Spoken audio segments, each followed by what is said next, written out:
We're going to put the National Guard, who, by the way, are, young men and women from working in middle-class neighborhoods who signed up to serve their communities in times of natural disasters or go overseas and protect the homeland. They did not sign up to be ICE agents or do immigration enforcement or police their own neighbors.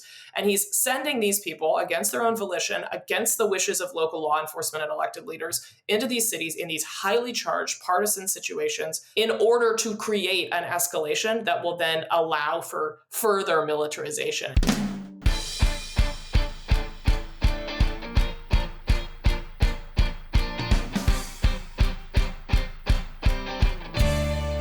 And welcome to the Politics Girl podcast. I'm your host, Lee McGowan. Let's get into it. Well, I legitimately shut down after watching that Pete Hegseth Donald Trump meeting with the 800 of the military's top brass last week. It was like my brain short-circuited because I couldn't believe what I was seeing. I couldn't process how demoralizing the whole thing felt. I didn't recognize my country. And as someone who lives in a blue city, one that was named as a place that needs to be brought under control by the U.S. military, as someone who does this kind of work and would definitely fall into the enemy from within category that our president was telling these officers they needed to violently engage with, I found myself horrified. So I took to my bed. Legitimately. For about 4 hours, I totally shut down. As I always say, I don't do the news, I explain the news. And I couldn't even explain what I had seen to myself, let alone make it make sense for other people. So I did as much research as possible, then watched Lady Chatterley's Lover, and took a nap. I did, however, also reach out to my friend Janessa Goldbeck, the CEO of Vet Voice Foundation, the national nonprofit that advocates for veterans and military families to actively participate in our democracy. As a Marine Corps combat engineer officer, Janessa led missions overseas and supported service members as a uniformed victim advocate. I knew I needed perspective on what I'd witnessed, and I knew Janessa would be the perfect person to give insight into what we saw, why it was important, and where we go from here. There's a lot of things to be outraged about right now, a lot of things that feel terrifying, and quite frankly, there was a lot of things in that meeting that were humiliating for the speakers, for the audience who had to sit through it, and for the country who I think was shamed by it. But the bottom line to me was that what we saw was deeply dangerous. So let's get into it.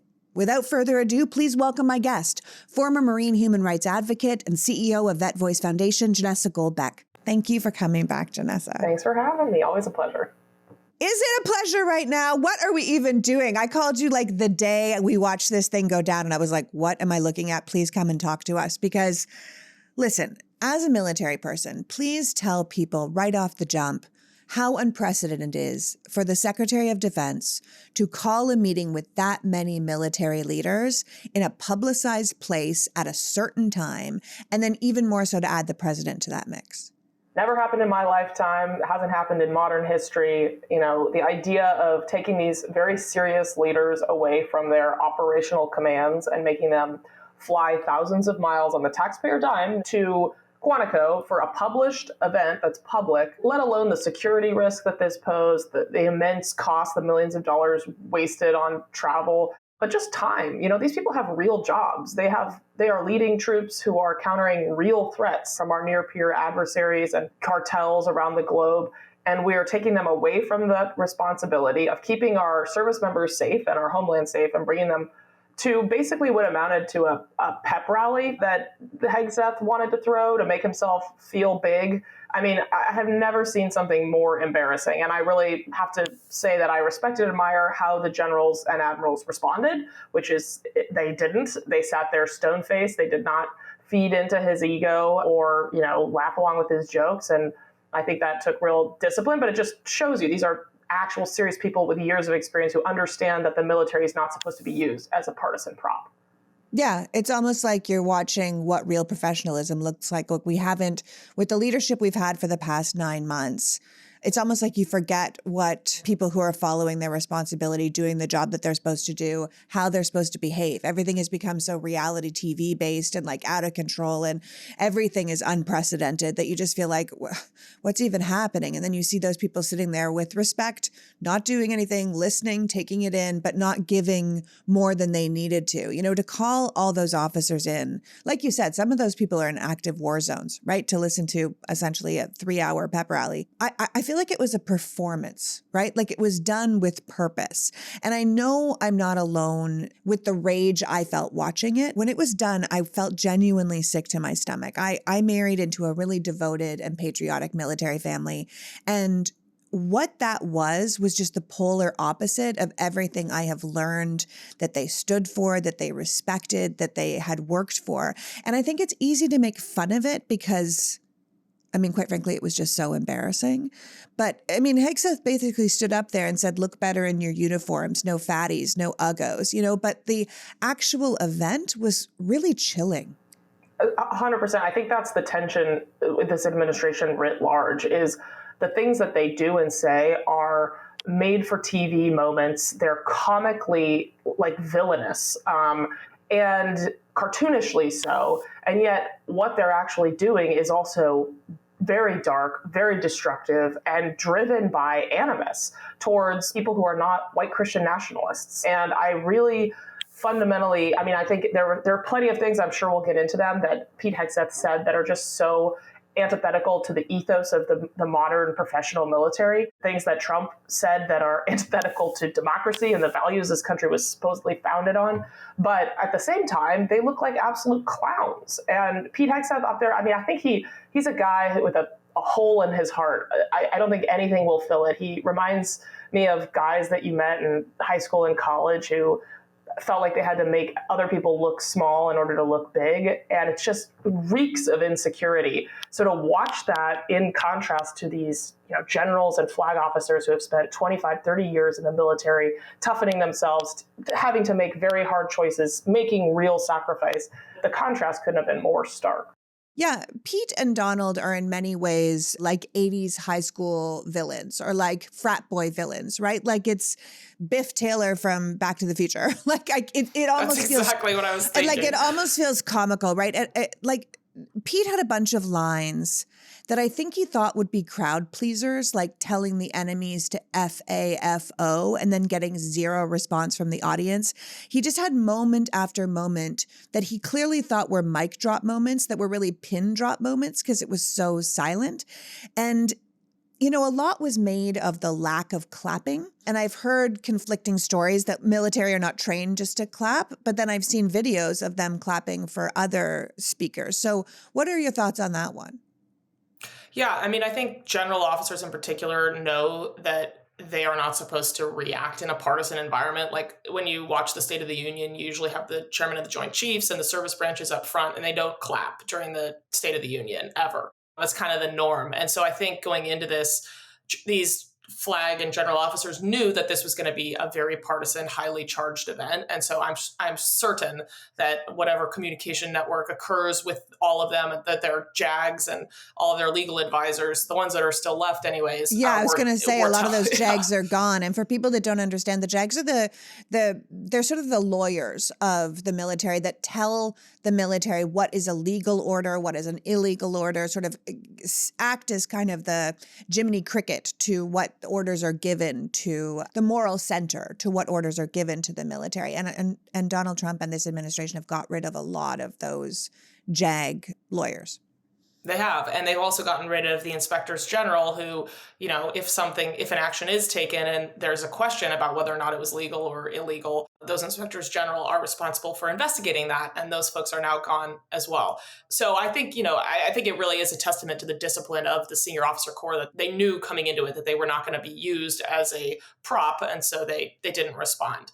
But also just watching Pete Hegseth up there, look, the best leaders in the military or in the civilian world, wherever, are people that you want to follow because you want to emulate their example.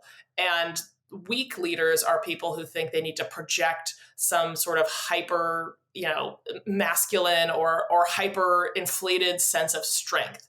And they do that not by their example, but by their words. And Pete Hegseth is a perfect example of that. There he was up on stage, doing a big show about standards for women and combat arms professions, even though, by the way, and this has been misreported a lot, there is one standard for all combat arms jobs, a gender neutral standard. Now, are there annual fitness tests that are weighted towards gender? Absolutely. But you have to be able to do that gender neutral standard just to have the job in the first place. So this is like an issue that doesn't exist, that was litigated over a decade ago, and women have been serving honorably and excelling in these professions ever since. So here he is on stage making this big show about talking about fitness standards and how they're going to be held to the highest male standards, when a couple of weeks ago he tried to do a pull-up competition with RFK in the Pentagon gym and put this video on the internet, which I couldn't believe that this got authorized to go on the internet, where he is not doing a single to standard pull-up. Like none of those pull-ups would have counted in the Marine Corps. So talking a big talk, can't walk the walk,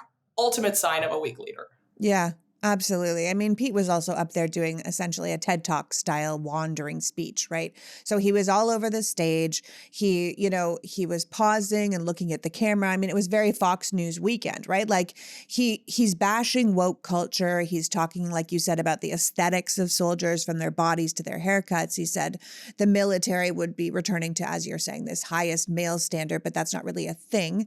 And they would be no longer politically correct, but this fighting and winning machine. He also described the military as warriors who kill people and break things for a living. And he said, "You are not politically correct, and you don't always belong in polite society."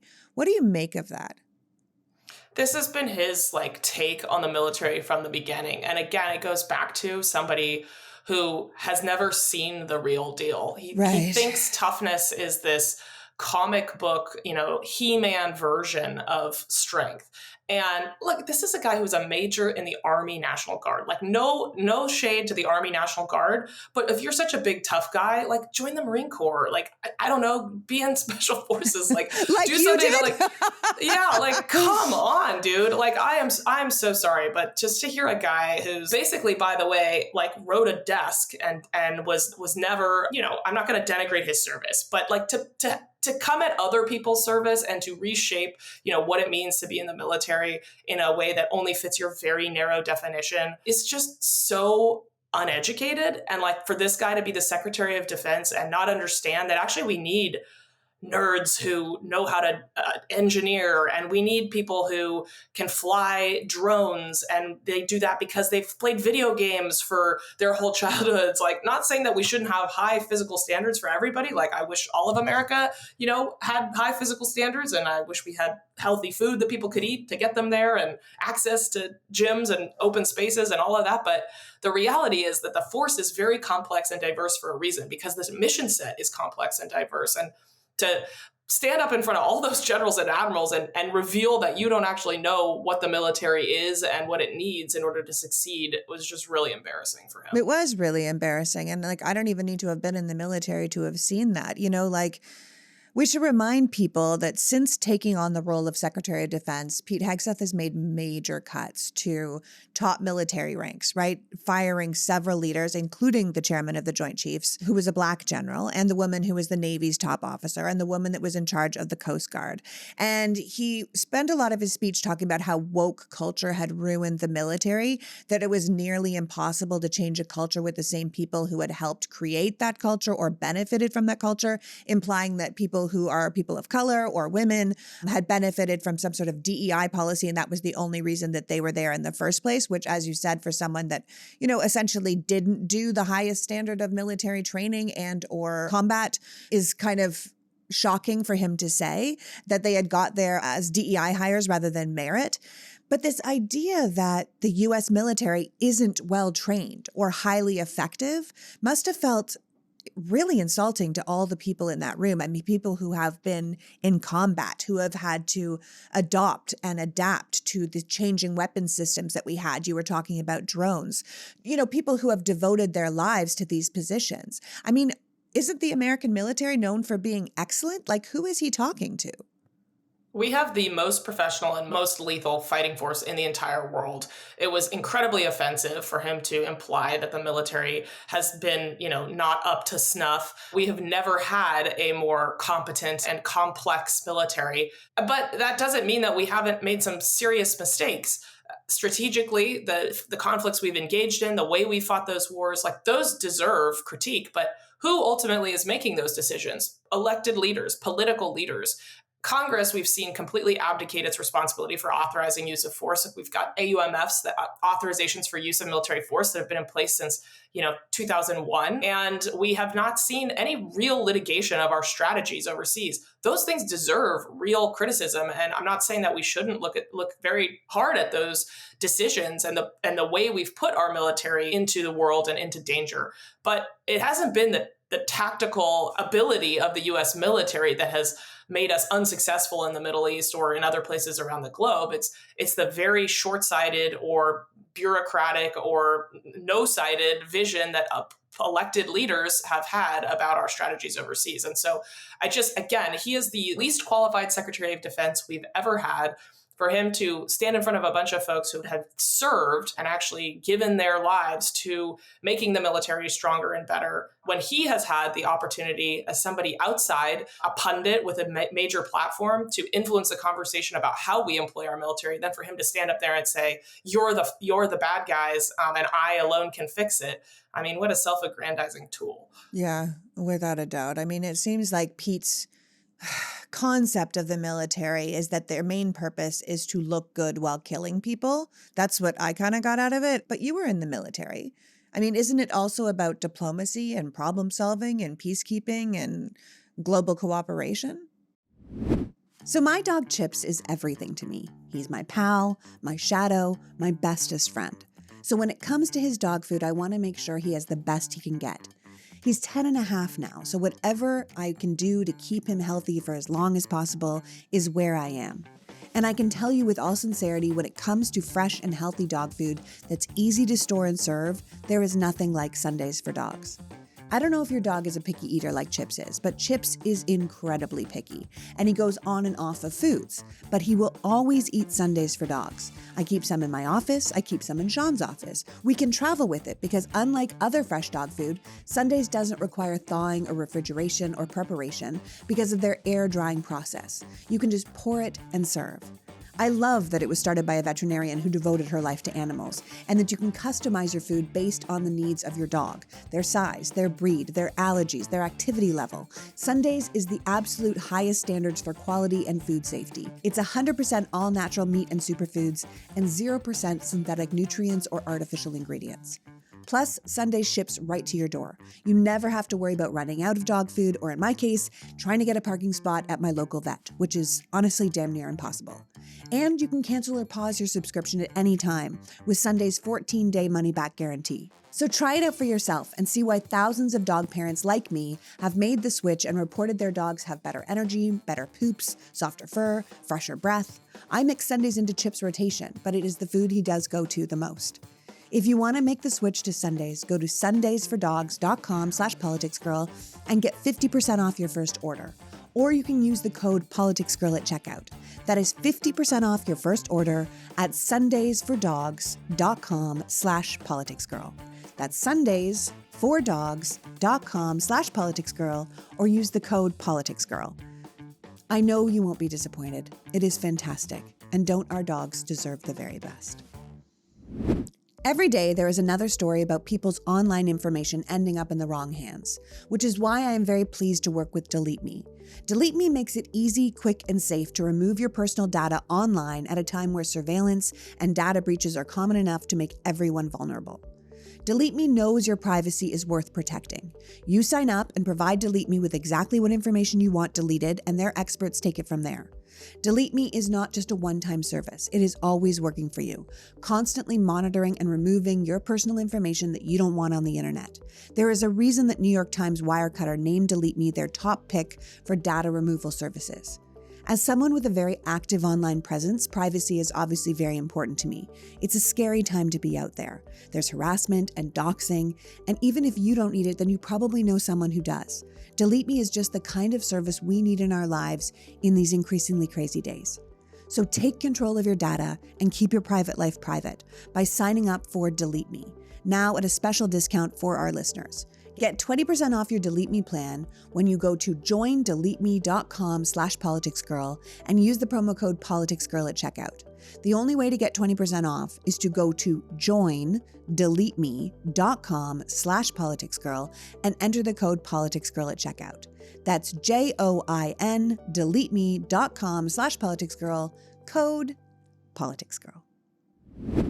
But you were in the military. I mean, isn't it also about diplomacy and problem solving and peacekeeping and global cooperation?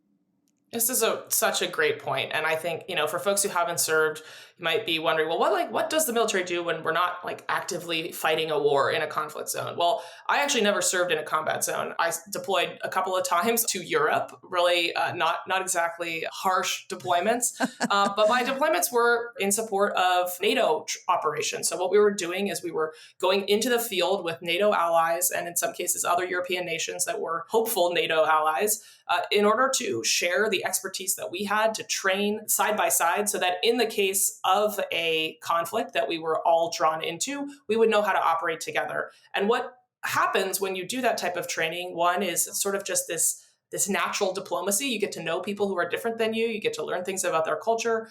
You get to share expertise, trade weapon systems, see what they're working with, see what we're working with. And all of that is a way that we strengthen the bonds that keep our world safe and keep America safe, frankly, because we have these allies that we know how to operate with.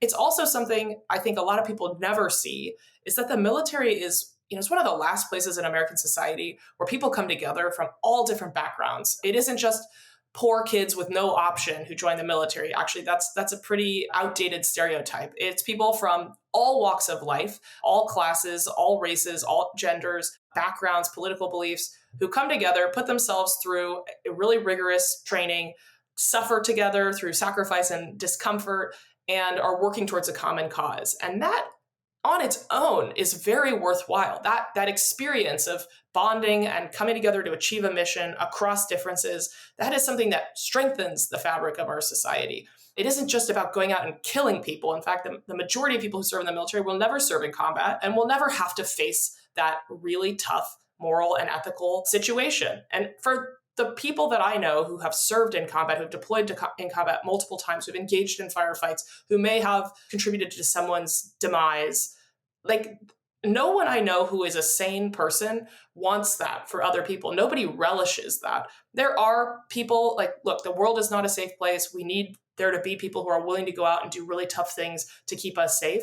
But if those people are celebrating that and, loving that factor, that's a psychopathic attitude to have. And I think that what his vision, again, of strength and toughness is one that comes from a place of weakness. Yeah, no, I think about that. I can't think of the soldier's name now, but there was a soldier that was brought up by his own platoon for war crimes who took joy in shooting civilians overseas. And then there was a prisoner of war that was, handcuffed to a hospital bed, and he slit his throat in front of his own platoon members and then made his platoon members pose with the dead body. And they turned him in. They were like, he's psychotic and he's got bloodlust and he doesn't represent the American military. And he was court-martialed and he was jailed. And one of the first things that Donald Trump did was pardon him, and Pete Hegseth celebrated him, and they had him at the White House. And I think that's the kind of ethos that they think is really cool. And I think that's the kind of ethos we should be terrified by if these are the leaders we have in charge. Yeah, it's like I said, the world, I'm not Pollyanna-ish about the world. There are bad people out there who wish Americans ill and want to come after us, and there are people who will try to do that, and they need to be stopped. But what kind of world is it that we want to live in? It's kind of like I think about the troops in the streets in Washington, D.C. right now. Donald Trump is crowing about, how crime has gone down. Well, because there are armed, uniformed military in the streets. That's what North Korea looks like. Is that the society that Americans want to live in? I was down in Texas last week on the border with the Texas Civil Rights Project, touring the militarization of the border and talking with National Guard members who are serving down there or had served down there. And within the state of Texas, not like crossing an international border into Mexico, but within the state of Texas, our bus was stopped 3 times by Customs and Border Protection. 3 times we were boarded by a CPB officer who asked us if we were U.S. citizens. one time we were getting on the bus, we were on a Native American reservation. So technically you would think on sovereign land, but they must have some sort of legal agreement with CPB. One of the people on the bus with me was a journalist from Der Spiegel, a German national, and he went for a walk, like literally within eyesight of the bus, and we were swarmed by a dozen CPB vehicles. They boarded the bus. They said, "Hey, did somebody go for a walk?" And this was a white journalist, a German journalist. And when they saw him, he was like, "Yeah, oh, it was me." And they just kind of laughed it off, got off the bus. He was actually not a US citizen. They didn't, like, of all the people on the bus, he was not, but he was white. So they just looked at him. And I felt unsafe all of those times. And I am an American citizen, a Marine Corps veteran, a white woman. Like, I cannot imagine what it's like to be anything else and go through something like that.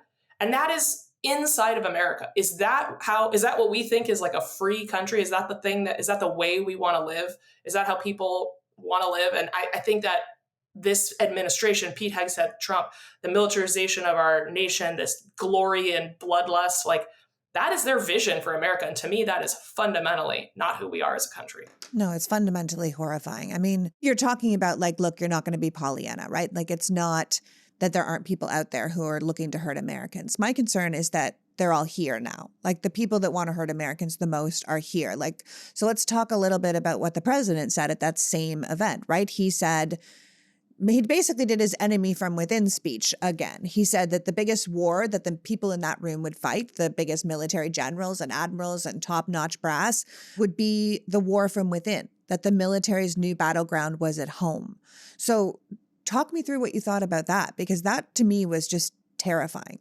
So I think you know that before I joined the Marine Corps kind of late. I joined when I was 26. Before that, I worked in human rights advocacy work, specifically civilian protection in conflict zones, and specifically conflict zones that were genocides or mass atrocities, where state actors were actively trying to eliminate or eradicate a portion of their population. Think Darfur, Sudan. That was a big area that I worked on. And as part of that work, we, worked alongside the State Department and other agencies to identify sort of early warning signals of, when there might be a genocide on the cusp, or a state actor about to take some really significant and dangerous action against a particular population. If we applied the criteria that we used then to look for sort of early warning signals in other places, America would be, 5-alarm fire, red bells ringing. The president of the United States saying that, the radical left, anyone who disagrees with him, that the American cities are going to be used as training ground for the U.S. military, and not just his rhetoric. I mean, they have actually put out a national security strategy that reorients our military focus to the domestic homeland, away from China, away from Russia, away from our near-peer adversaries and actors who are actively building and spending and training to harm America and our interests, and to focus it on his perceived enemies at home. That, not to be hyperbolic, but that is genocidal language. That is painting everyone who disagrees with him with a brush, that we are enemies, that we should be eliminated. I mean, yeah, sickening. Yeah. No, I mean, the president very clearly reiterated his plan to send the National Guard troops and the military into more cities across America, specifically, targeting the cities run by what he calls the radical left and Democrats, like San Francisco and Chicago and New York and Los Angeles, saying that they were incredibly unsafe places and the military would have to straighten them out one by one, which is a distinct threat.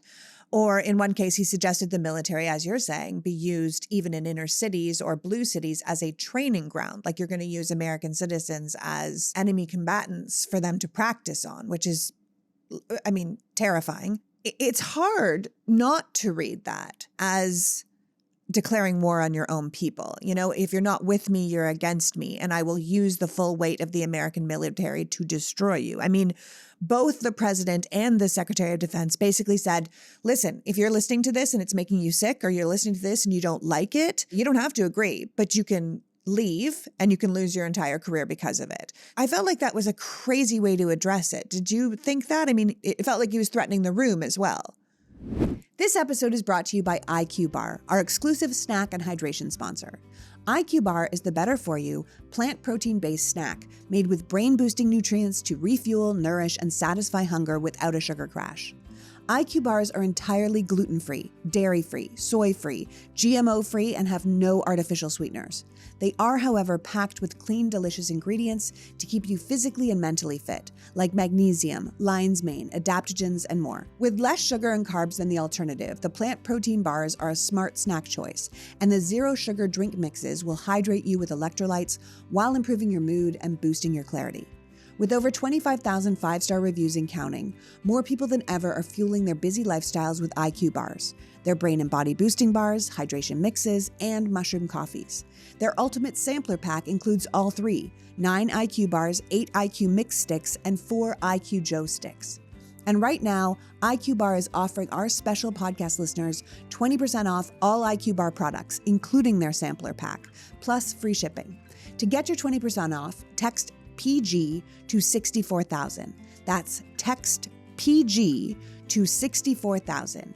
PG to 64000. Message and data rates may apply. See terms for details. Well, fall is in full swing, which means it's the perfect time to head to Quince and refresh your wardrobe with pieces that let you look polished, stay warm, and save big without compromising on quality. Quince has all the fall essentials. Think 100% Mongolian cashmere from $50, washable silk tops and skirts, perfectly tailored denim, and all at prices that feel too good to be true. I'm looking at getting one of their new wool coats. They look designer, but they are a fraction of the price, and quality of Quince is always excellent. Quince is able to keep the prices low by partnering directly with ethical top-tier factories and cutting out the middleman. That way you get luxury quality pieces delivered directly to your house at half the price of similar brands. I have worn their navy blue cashmere boatneck sweater that I bought last season so much, and it still looks great. I spent the summer in their oversized blue linen button-down. Their stuff is really terrific. So find your fall staples at Quince. Go to quince.com/politicsgirl for free shipping on your order and 365 days of returns. That's QUINCE.com/politicsgirl to get free shipping and 365 days of returns. To get free shipping and 365 days of returns, go to quince.com/politicsgirl. I have recently learned that how you sleep is just as important as how long you sleep, which is why it really matters what kind of mattress you're using. When you finally hit the mattress at the end of the day, you need to be comfortable, which is why I'm talking to you about Leesa. Leesa has a lineup of beautifully crafted mattresses tailored to how you sleep. Each mattress is designed with specific sleep positions and feel preferences in mind. The mattresses are designed and assembled in the US for exceptional quality that you will feel the difference from day one. Premium materials that deliver serious comfort and full body support no matter how you sleep. Leesa has been tested and awarded Best Hybrid Mattress by New York Times Wirecutter and is exclusively featured by West Elm as their go-to mattress partner. And Leesa isn't just about sleep, it's about impact. Every year they donate thousands of mattresses to people in need, while also partnering with organizations like Clean Hub to help remove harmful plastic waste from our oceans. So go to leesa.com for 20% off mattresses plus an extra $50 off with the promo code PoliticsGirl, exclusive only to our listeners. That's LEESA.com, promo code PoliticsGirl for 20% off mattresses plus an extra $50 off. And if they ask, please support the show and tell them that we sent you. Leesa.com, promo code PoliticsGirl.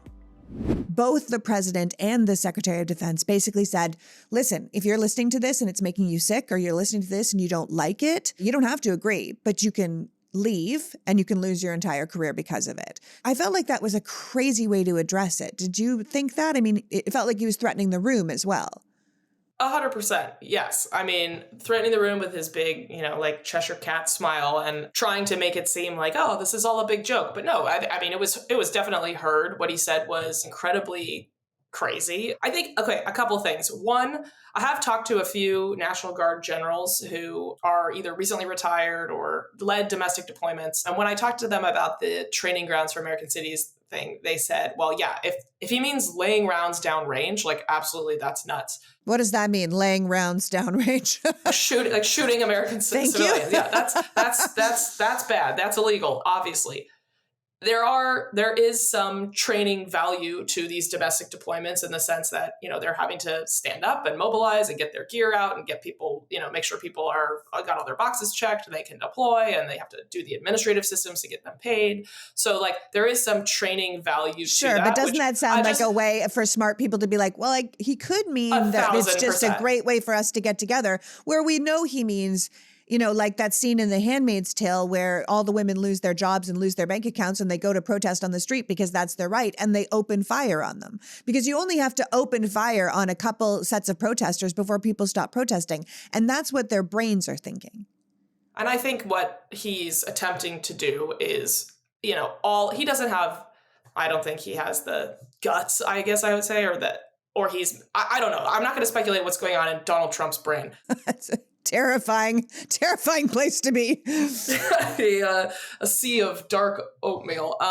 But I think that this is all an attempt to create a situation just like that. We're going to put the National Guard, who, by the way, are, young men and women from working in middle-class neighborhoods who signed up to serve their communities in times of natural disasters or go overseas and protect the homeland. They did not sign up to be ICE agents or do immigration enforcement or police their own neighbors.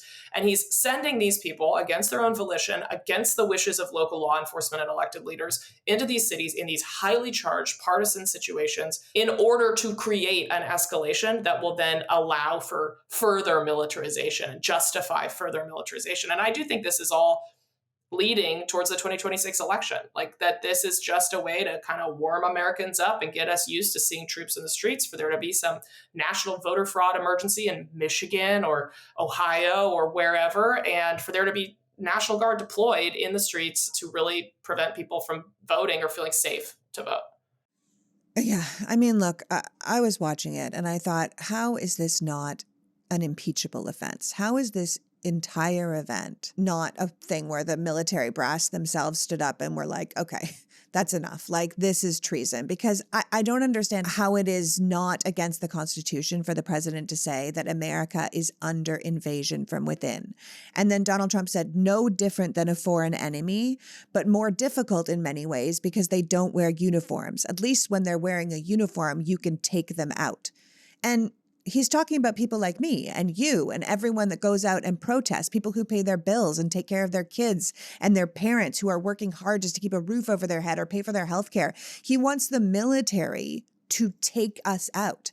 And I feel like that should matter, right? He used an example of a protester, a female protester yelling in an officer's face. God knows if this was a real story or not a real story.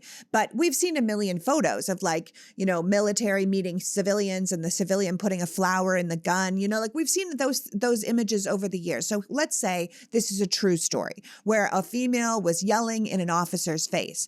And he said, she was spitting on him, meaning her it was coming out of her mouth because she was very aggressive.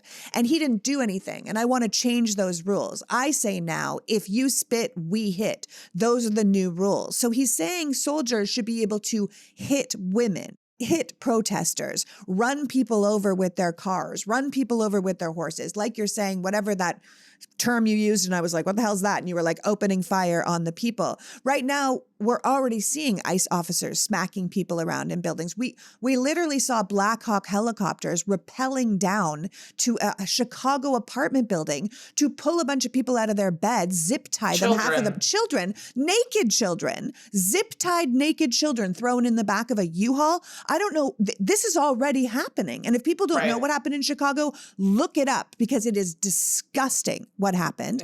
But they were using the weight of our law enforcement and our military equipment to literally wage domestic terrorism on our own people.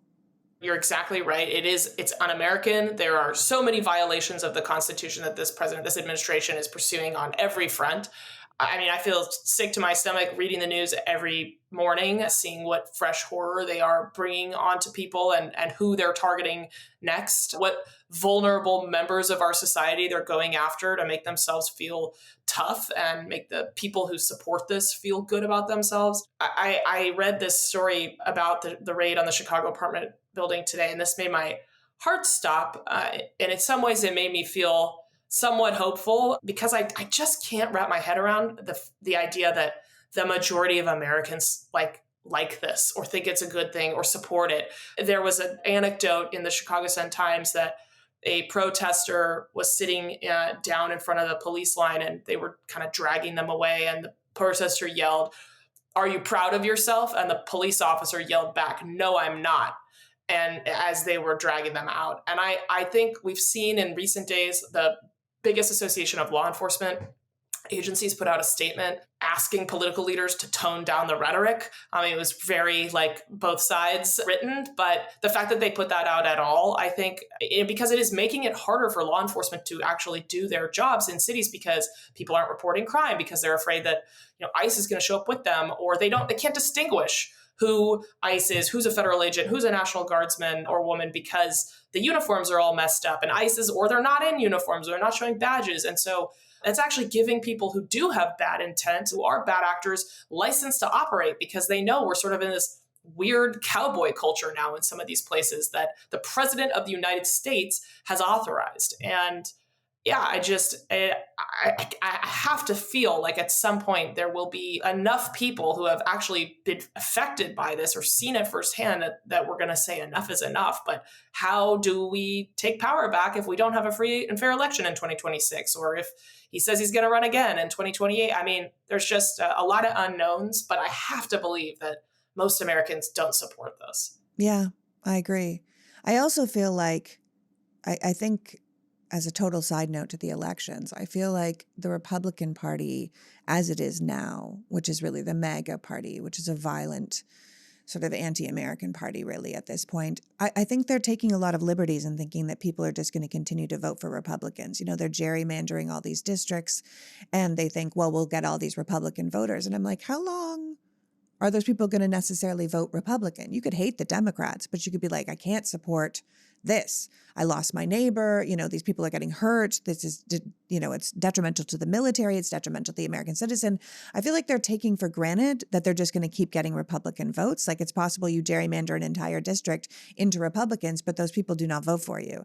And I think that we need to kind of keep that in mind, that elections will in many ways still matter if you can make an argument, which is why anyone who is against what is happening right now must find a common ground together, even if you don't agree on most things. If you agree that this is wrong, what is happening is wrong.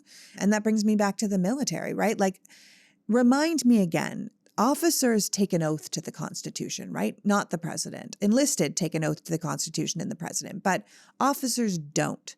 Where do you think they stand right now? Because watching this event felt like such a betrayal to American values. I mean, clearly, as you said, we're being groomed for acceptance of martial law in some way, acceptance of military on our streets, acceptance of armed soldiers telling us where to go and what to do. Because the goal is for these people to take over everything. It is all written down in Project 2025, which the administration is working through piece by piece. If it comes down to what the generals and the admirals and the people in charge actually do, because there's no doubt these people have plenty of courage, right? But do they have the inclination, the training, the ability to step out of line like that and have the moral fortitude to do the right thing? What is your thought on that as someone who knows this culture far better than I ever will? I have a lot of faith in the officer corps, that the vast majority of them truly do swear their allegiance to the Constitution. But we've never been in a situation before where the president of the United States is the threat to the Constitution in this way. And there are also a lot of people in the officer corps who it will be very challenging for them to refuse orders that they're told are lawful. Now, there's a big, obviously, shooting civilians, very clearly not lawful, very clearly an unlawful order that you have an obligation based on your oath to refuse.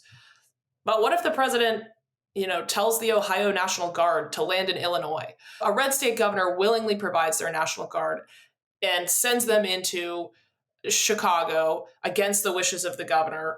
And there's some sort of firefight that ensues because of confusion or whatever.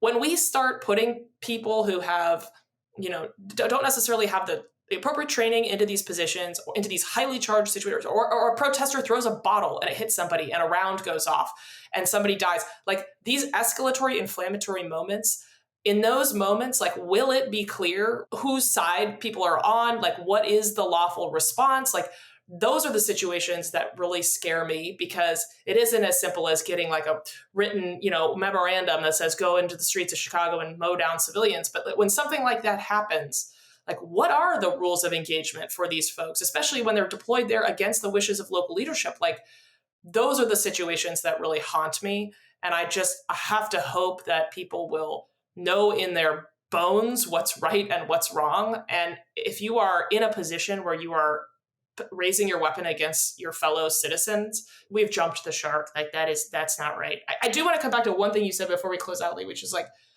will people still vote for Republicans?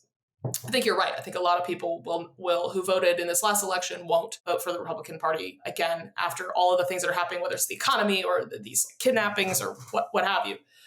But I'm worried that Democrats aren't meeting the moment either, in terms of really coming out in forceful opposition, like having a clear, coherent message and making sure that people are aware of what it is that Democrats are fighting for in the spaces where they're actually paying attention. It's like, I think Leader Jeffries did a press conference around the shutdown, or a video stream, and there were like a dozen people watching. Like, there are more people who watch you on a daily basis than tuned in to that by a lot. By a lot. There's a lot of people who watch me are more than people who read the Washington Post. Like, it is ridiculous how That's right. out of touch we are with where people are listening. No, I completely agree with you. The Democratic leadership is absolutely failing to meet the moment. There are, however, a lot of Democratic leaders, people who are That's not right. leadership, who are meeting the moment. And it is sort of beholden on us to, I think, pressure leadership. Quite frankly, I think they should step down. I think both of them should step down. I don't think they're meant for this moment. It's, they can be as good as they want to be, but they're operating in a world that we no longer are operating in. And like you said, when it comes down to, do I fire on these people, or if the Illinois National Guard meets the Kentucky National Guard in the street, like, what happens, right? Because it is confusing and it is unprecedented, and people won't know what to do. And there have been many, many crises over time where someone did something and the reaction was what caused, something terrible to happen. And there are obviously, we can't pretend there aren't white supremacists and violent, racist, sexist psychopaths in the military, because they're in America, and the military reflects the breakdown of America. I mean, I think there will be some men who are excited by what they heard by Pete Hegseth and by Donald Trump, who think the idea of opening fire on liberals or gay people or the radical left they've been taught to think we're demons. I mean, Donald Trump put out a thing this week that said that we were satanic. That Democrats were satanic. And if you are a super hyper Christian and your president tells you that these people are satanic, and then you have a gun trained at them, what is the logical, result of that? I think there are people who like the ideas of being able to commit war crimes and maybe rape women, because Pete Hegseth was like, these little accusations shouldn't have to derail your career. You're like, did he just give free rein to like attack women in the military? Like, if I was a woman in the military right now, I'd be like, well, it's open season on people like me. A person that's been credibly accused of sexual assault just said, go ahead and do it. It's not going to ruin your career.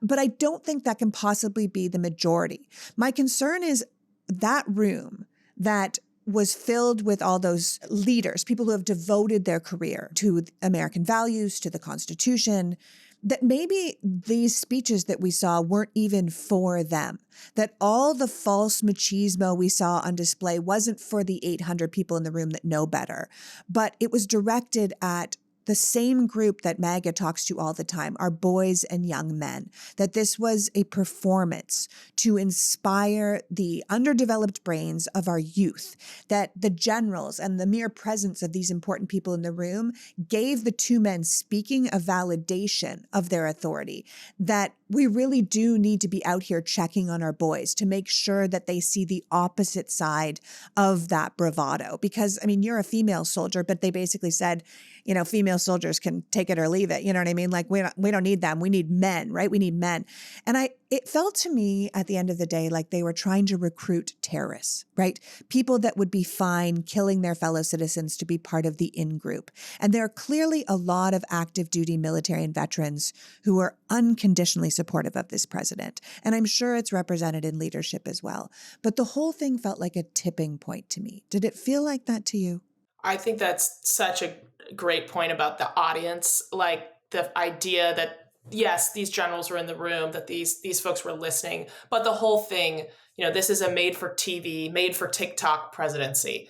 And the images and the perception of this is what strength is, this is what it means to be a man. That has been, Pete Hegseth's whole mantra. That's been the president's whole mantra, strength through force.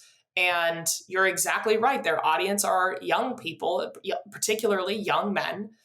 And they're winning on that front in many ways. One, because there isn't a counter narrative that is out there in a way that's both speaking to folks where they're at and bringing them in, and in the places that those young minds are and where they're paying attention. And when we cede that ground, when we fail to engage, it doesn't mean we have to meet bullying with bullying, but there has to be a compelling counter narrative that also doesn't water down the message. I think this is such an important point. It's harder for, I think, Democrats or people on the left because we're a big tent with a lot of diverse ideology.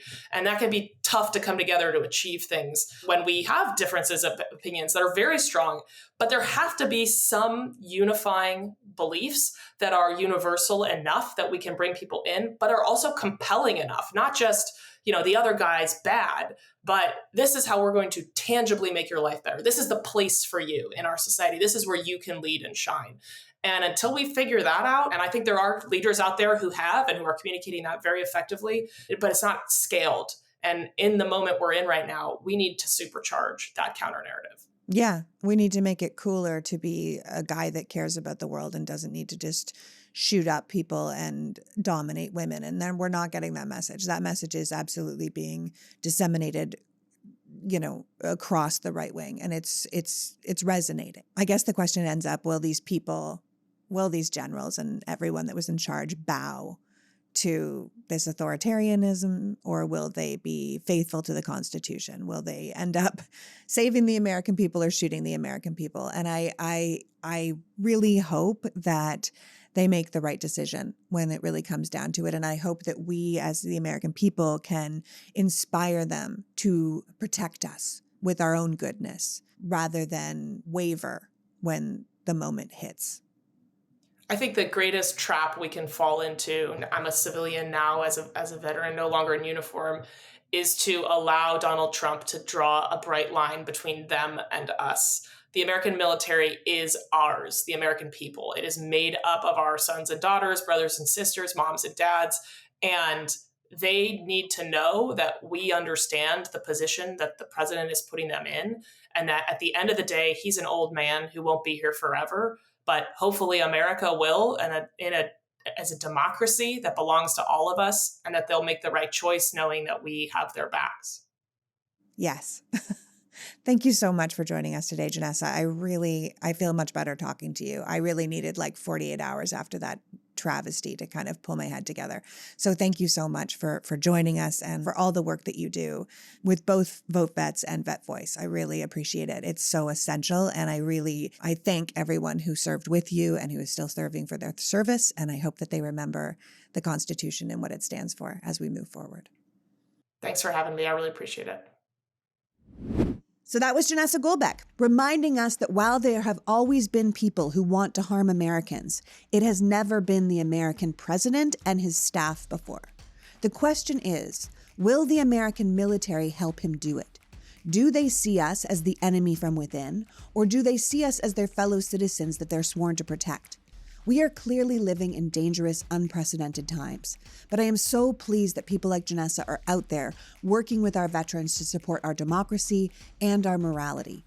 I want to thank Janessa for joining us today and you for caring enough about democracy to be here. Remember, the strongest leaders are the ones you want to follow. Only a weak leader has to posture strength. Until next week, PG out. Before you go, I want to ask you to support my work. Look at the misinformation around the government shutdown, the lack of information about what happened in Chicago. It is independent journalism, the people who aren't owned by billionaires, who are the ones really doing the work these days to bring you the truth. So if you are already a premium member of this podcast, thank you. And if you're not, I would like to encourage you to join. If you see worth in what we are doing, please consider becoming a member of Politics Girl Premium by going to politicsgirl.com and signing up. You will get this podcast ad-free along with my rants sent directly to your inbox. So even if my work is silenced on social media, you will still get access to the truth. There is a link to sign up in the bio of this episode, but also at politicsgirl.com. And as always, please like and follow and share this podcast so we can grow the audience, because the more people who have access to real information, the better chance we have to fix what is broken. As always, thank you so much for your time and support. The Politics Girl podcast is written and performed by me, Lee McGowan, and produced and edited by Happy Warrior Entertainment. All rights reserved.